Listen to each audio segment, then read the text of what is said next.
Hello, I'm Professor Kino, and welcome to my Office of Cinematic Antiquity. Today we will be continuing my end of 2019, beginning of 2020 top 10 lists by delving into my top 10 favorite films of 2019. Now, I will warn you that I have not seen all of the films that came out this past year, far from it. Last time is not a luxury that I oft have. While there are some films that I'm glad I got to miss, others I wish I had the opportunity to see, but wasn't able to because of either time constraints, i.e. Marriage Story, The Irishman, Uncut Gems, Bombshell, Dark Waters, Little Women, etc., or because the films just didn't come to a theater near me before January 1st, i.e. Parasite, 1917, etc.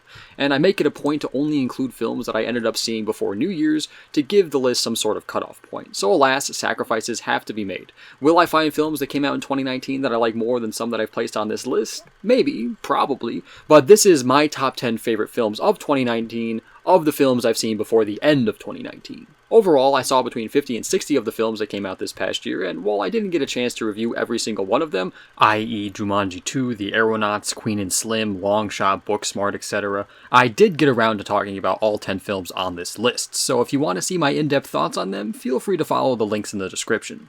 Additionally, I was planning to do a little bit of a 2019 retrospective like I did with my 2018 top 10 list, but I thought that it'd be a bit much, so I'm just going to focus on my top 10. And one final thing, this is all just a personal list, so it does not mean that these are the top 10 best films of 2019 objectively. For instance, while I think The Joker is one of the most important and necessary films of the year, it did not make the cut because there are just some films that I personally enjoy watching and rewatching more. So yeah, this is merely a list of my top 10 personal favorite films of 2019. Let's go. Number 10, Once Upon a Time in Hollywood.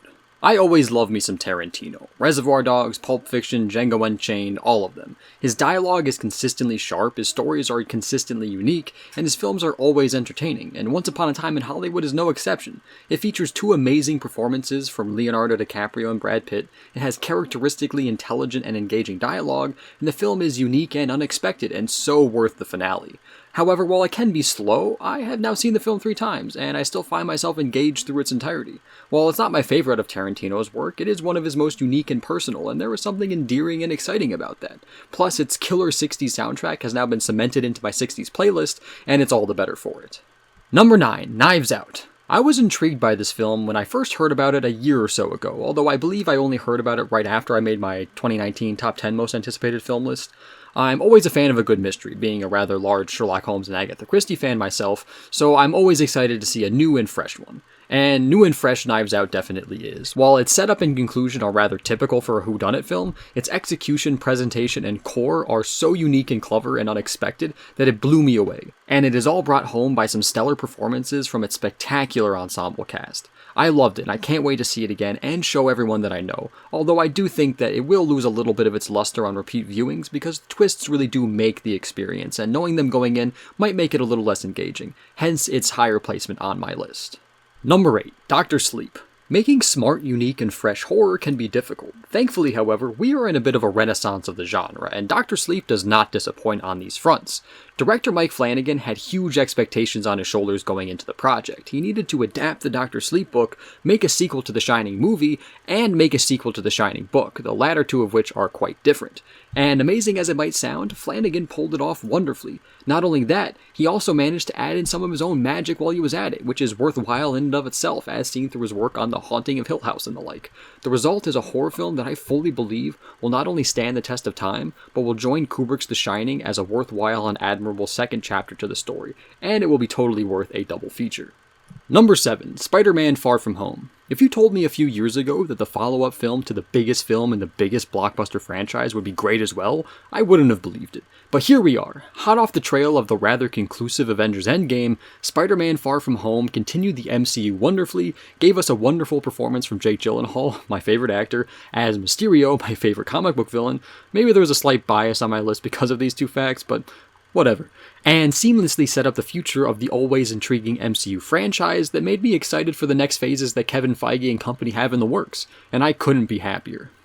Number 6, Aladdin. While I've never been a huge fan of the Disney classics, I am a huge fan of Guy Ritchie and his directorial style. So while I have thought that the Disney live-action remakes have been hit and miss, and that I was a little apprehensive about Will Smith's reimagining of Robin Williams' classic and iconic Genie, I was drawn to Ritchie's clear visual influence/flair that I saw in the Aladdin trailers, and boy was I not disappointed when I saw the full film. Guy Ritchie's usage of color and effects and fun camera work drew me into the film, and the catchy music, wonderfully detailed sets and costumes, charming performances, and slight but worthwhile changes to the original film quickly made me fall in love with this live-action remake.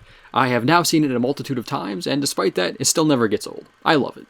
Number 5. John Wick Chapter 3 Parabellum. I have been a huge John Wick fan since the first film, and considering the bonkers cliffhanger that the second film gave us, John Wick Chapter 3 was always going to be a must-see for me. And not only did this third film live up to my expectations, but it exceeded them. The choreography by director Chad Stahelski is out of this world. Each action sequence one-ups the last, and they are all phenomenal. But this film is not only a great action spectacle, but it beautifully builds upon the already intriguing world of John Wick in subtle and fascinating ways.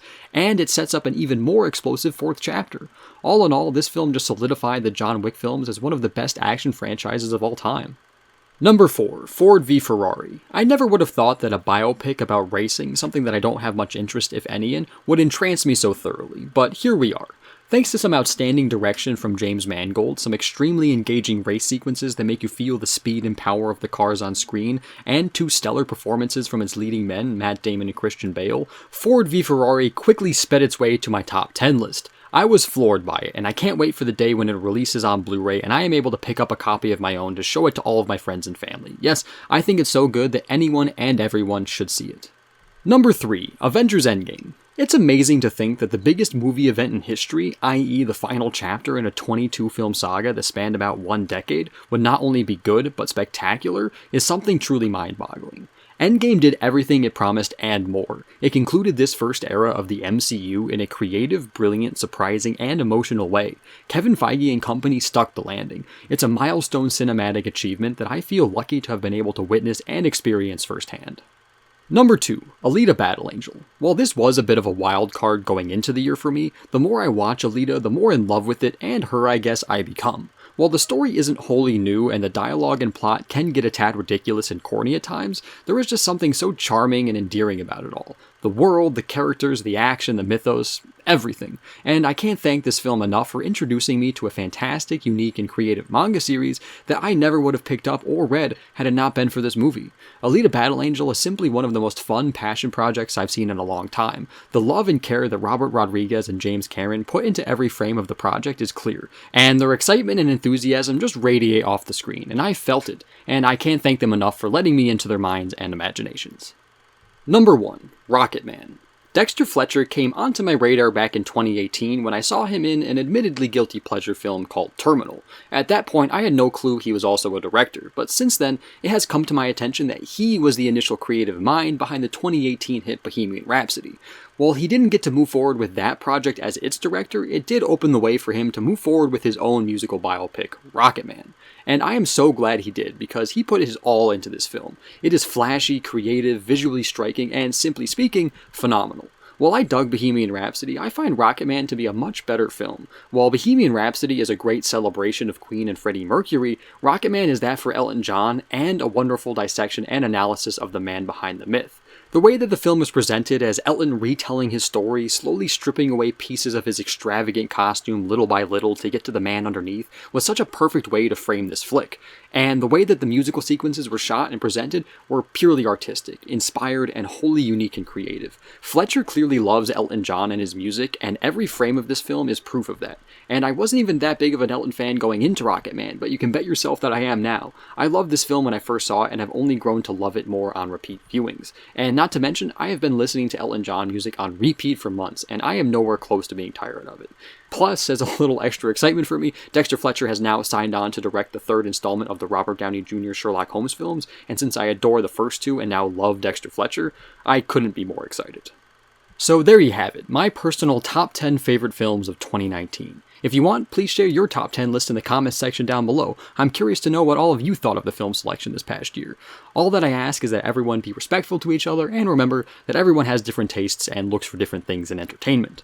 Nevertheless, I want to thank all of you who have stuck around with me this past year and shown your support through views and likes and subscriptions. It really means a lot. And as always, I hope you liked the video. If you did, leave a like. If you want to add anything, such as your own top 10 list, of course, feel free to leave a comment. And if you want to see more, please subscribe. Until next time, I'm Professor Kino, and I look forward to our future discussions.